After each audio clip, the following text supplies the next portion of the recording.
Today I'm going to show you some never-before-seen images from the case files of Ed and Lorraine Warren, including a very creepy audio file from the Enfield haunting, where you can hear the devil himself. Starting off this countdown, we have Ed's lectures. If you know anything about the Warrens, then you know that Ed and Lorraine used to actually do paranormal lectures. Ed would go into colleges and such and share his findings on paranormal cases, possessions, and more. Here is some never-before-seen footage from one of these lectures, including real images of ghosts, possessions, haunted locations, and cursed objects. Let's start by seeing Ed talk about how ghosts can actually appear in photographs. The first story is of a 16-year-old boy named Neil. It was Neil's 16th birthday. His uncle had taken 3 pictures of him in front of that building, right in front of that window. If you look, there's something just to the right of Neil there which shouldn't be there. How many of you see an elderly lady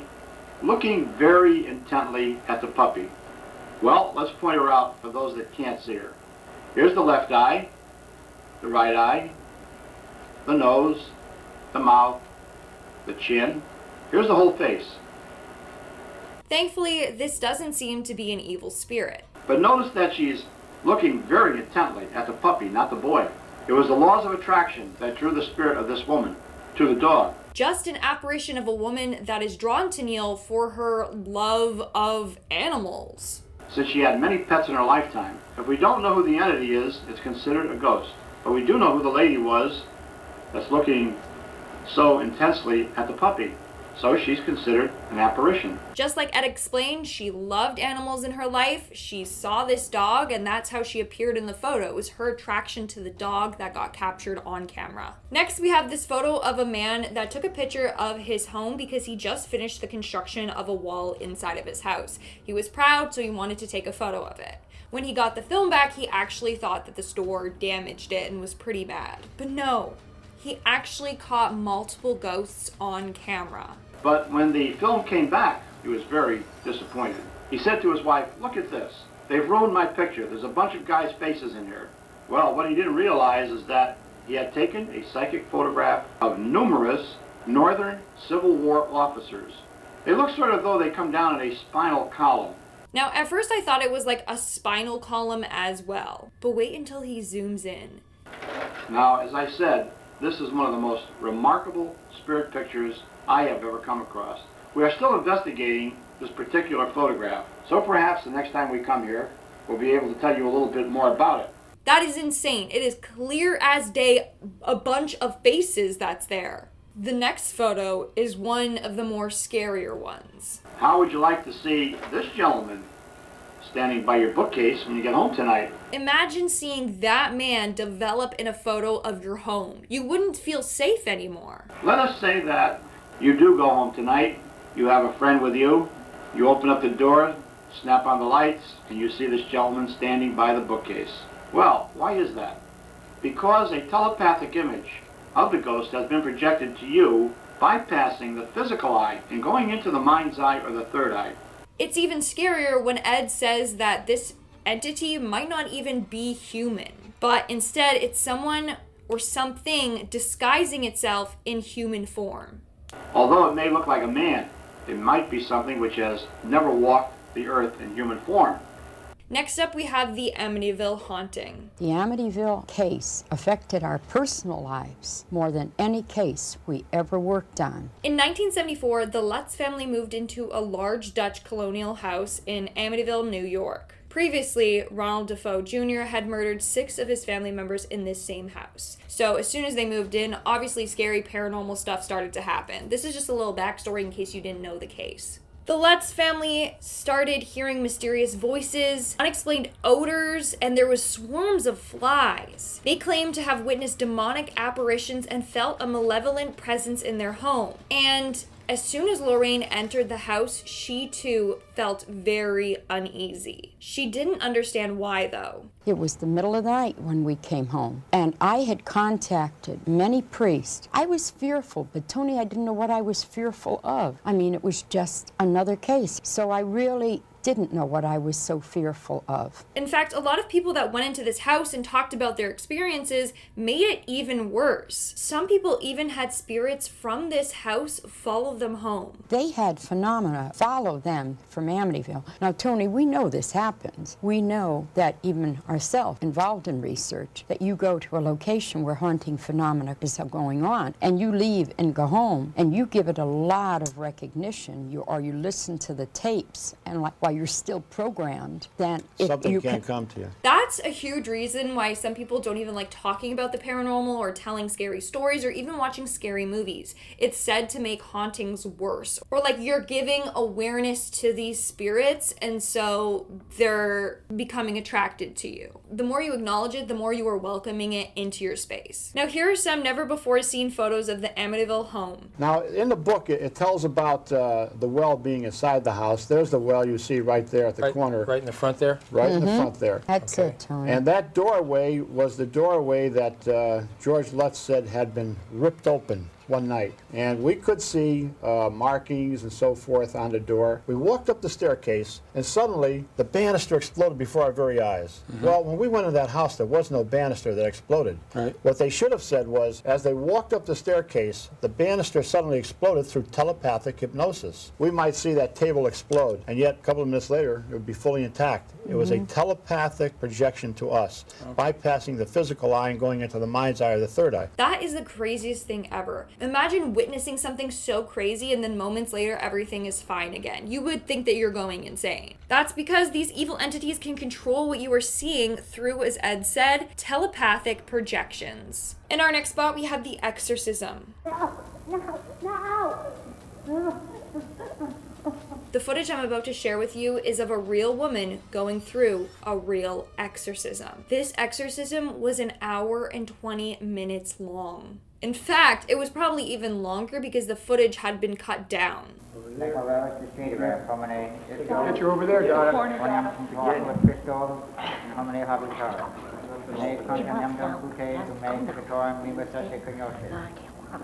Although it's blurred, we can still see how crazy this woman is acting, and we can hear all the weird noises that she's making. You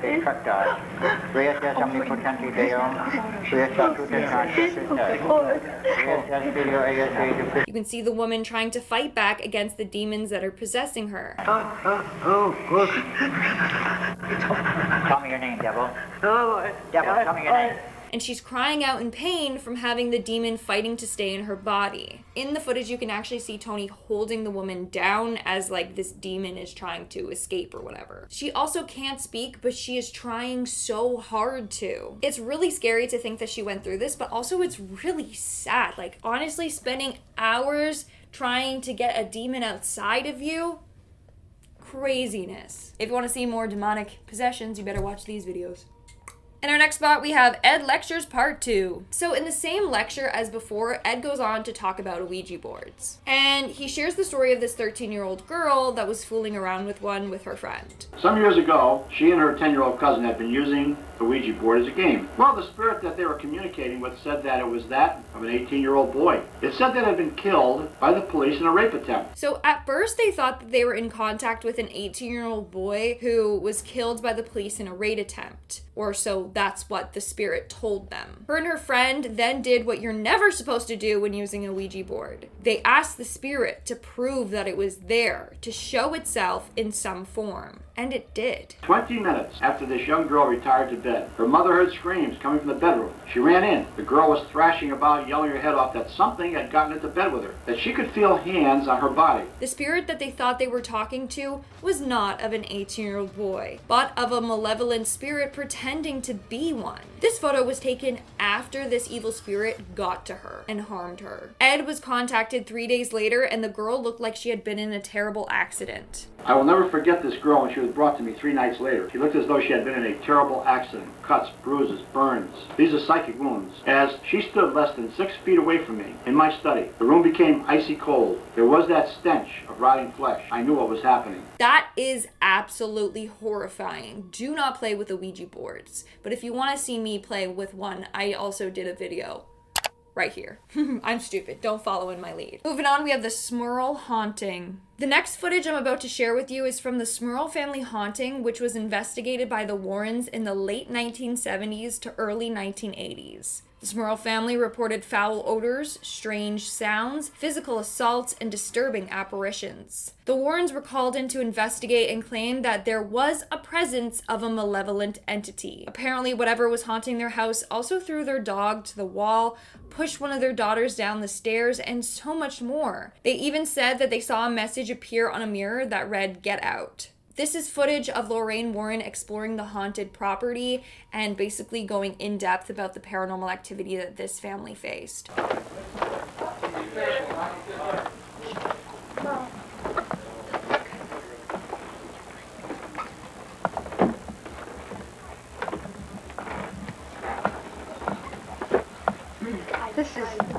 This is the hallway where the family has experienced the rappings all the way down the hallway, where they have experienced the voices, some sort of magic whispering, but they also are able to distinguish the fact that there are a conversation going on between a man and a woman. From doors being left open to lights flickering to seeing apparitions, the family went through a lot. In fact, the master bedroom was one of the most haunted rooms. We're now entering the master bedroom, where Janet, sleeping on this side of the bed, has been pulled out by her leg. But I think one of the most outstanding things is the fact I will show you how these drawers work. Now, it's kind of hard to have them swing, and yet this is how they will swing back and forth at great speed.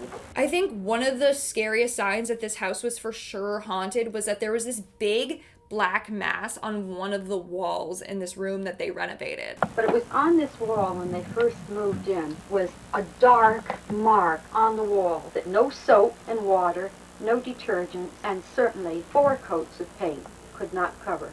No matter what they did, it would not go away, even after scrubbing and putting multiple layers of paint on it. That right there is a sign that something evil is manifesting itself in your house. That is the reason why this room is paneled. Moving on, we have Farmington, Connecticut. The next footage I'm going to share with you revolves around a woman named Jennifer Banover, who lived in a very haunted house in Connecticut with her 10 children. Yes, 10 children. That's besides the point, though. Jennifer has 10 children, and we have found that where you have many children, whether it be in a daycare center or in a home, in a church, that spirits are drawn to those children. The first thing the Warren talks about is the fact that she had this many kids because ghosts or spirits tend to navigate towards children. They love to pry on innocence. Here we see Jennifer talking about her haunted home. We moved in, and the very first night that we were in that home, something bizarre happened. The very first night we were in that house, our daughter, my 5th child, was then 7 years old, and we had put her in a room about 4 doors down from where we were sleeping. She came into my room at 4 in the morning, and she shook me awake, and she said, "Mommy." And I said, "Abby, what are you doing awake?" And she said, "Why did you slap me?" And I said, "Honey, I haven't left the bed, and I would never hit you." From there, things just kept getting weirder and weirder. Like, things would disappear, and they would hear noises, and they would smell this foul odor. Approximately 2 weeks later, I was making a pot of coffee. I made the pot of coffee. It had just finished perking, and I heard the phone. I left the kitchen for approximately 4 minutes. I was alone in the house. I came back. The coffee had totally disappeared. There was only, but I knew that I had made the coffee because there was a brown ring in the bottom of the pot. I started hearing doors slamming shut and opening and closing. I'd be alone in the house. We started smelling very bad smells in one part of the house, always outside this one closet in a back hallway. This is said to be the early signs of a paranormal infestation. And Jen should have gotten her kids and ran right out of there. But she didn't. She lived there for many years. Especially since she said that one of her kids got slapped in their sleep. That means the ghost does not like children at all. But she continued to stay, and more creepy things happened to them. Even their pets were uneasy and knew that something lurked within the walls. And they did not want to live there. I had 2 cats, beloved cats, Cupcake and Pounce, and we'd had them for about 5 years. They were beloved pets. Well, the week we moved into Farmington, both cats ran away. Now, they had never run away before, and my husband was trying to console me, and he said, "Jennifer, they probably were trying to go back to our old home." Right. One of the cats came back after 3 days. He would never live in our home again. He actually went to our next door neighbor and they took him in. And he would come to the house and he would come to the back door, but he's never come back in the house again. And then we have Dr. Joseph Klimek. He actually lived in the house for a period of time as he was recovering from back surgery. And as he was staying there, he too witnessed a ton of paranormal activity. I would be lying there in bed where I spent a lot of my time reading, and especially late at night, I would hear footsteps in the hallway. I would wake up and hear the door rattling. The doorknob rattling, and again I'd ask, is anyone there? No one was ever there. And then there was 1 or 2 nights, and it was in the wee hours, 3 o'clock in the morning sometime.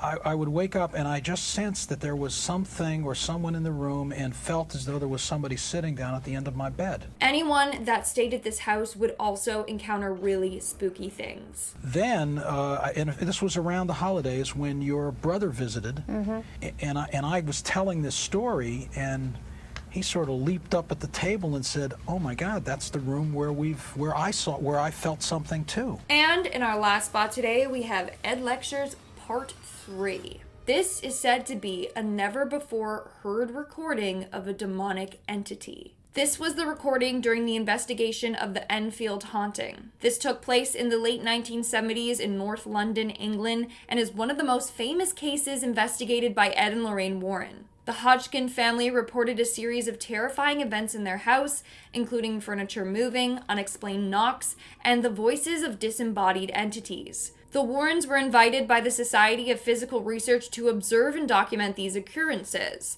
They concluded that the house was indeed haunted by multiple spirits, including one that possessed the youngest daughter, Janet Hodgson. Here is some more background on the case before I show you the recording. In the house during these conversations with these 2 spirits, I have my 2 investigators, assistants helping me.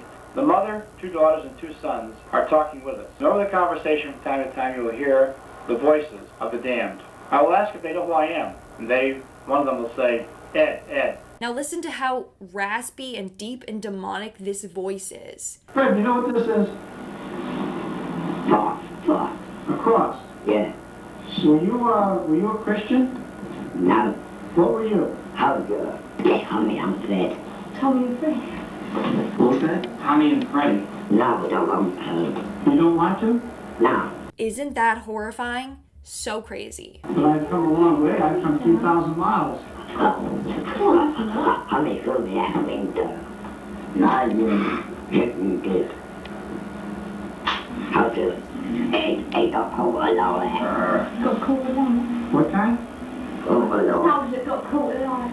Alright folks, that's all for today's video. If you like this video and you want to see another part to the series, then let me know in the comments below. I will also link a playlist to where I did part 1, 2, and I believe part 3 of this. This is now part 4. While you're down there, obviously smash that like button, subscribe to my channel, help me get to 200K, y'all. I've been your host, Lindsay Ivan. Stick around for some bloopers, and now, see ya when I see ya.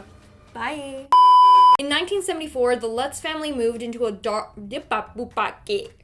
This is said to be a never Alright folks, that's all for today's video. If you like this video and you know the next footage I'm going to share with you revolves around a woman named Jennifer Baniver. Jennifer Baniver. Sorry.